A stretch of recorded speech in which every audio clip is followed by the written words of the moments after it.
ancient times, humans studied the night sky and discovered the worlds of Mercury, Venus, Mars, Jupiter, and Saturn.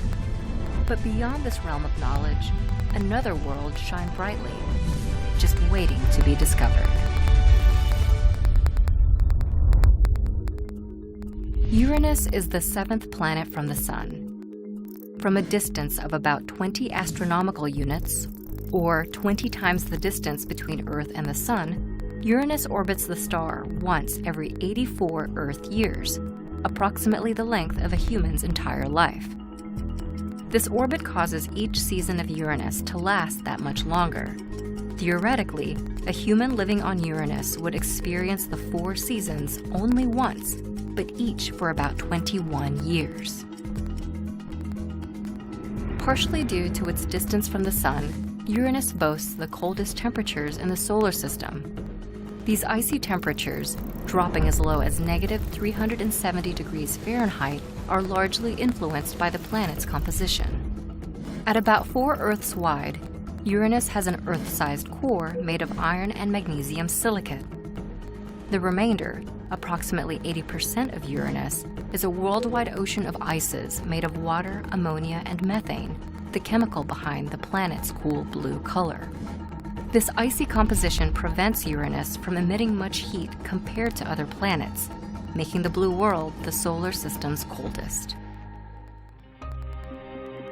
In addition to its extreme temperatures and orbit, Uranus has a dramatic orientation. While the other 7 planets spin on their axes like tops, Uranus appears to roll along its equator.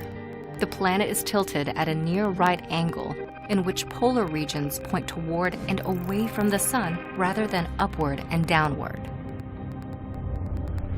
This tilt, thought to be the result of Uranus's collision with at least one celestial body, has also affected the orientation of Uranus's 13 rings and 27 known moons. Unlike the rings and moons of other worlds, which orbit their home planets horizontally, those of Uranus orbit in a vertical orientation along the planet's tilted equator, much like a Ferris wheel. Uranus and its many unusual features were a mystery to the ancients, and the planet was actually thought to be a star. But in the late 18th century, astronomer William Herschel discovered that the celestial object was actually a new world.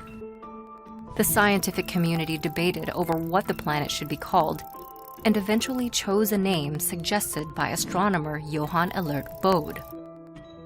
Bode believed that since Jupiter was the father of the gods, and Saturn was the father of Jupiter, then this new planet should be the father of Saturn, Selous. But rather than following the tradition of using names from ancient Roman religion, Bode instead opted for Selous's ancient Greek equivalent, Uranos. Uranos, the ancient Greek god of the heavens, was then Latinized to be Uranus. To this day, Uranus is still the only planet that veered from tradition with an ancient Greek namesake, a status most fitting for a planet beyond convention.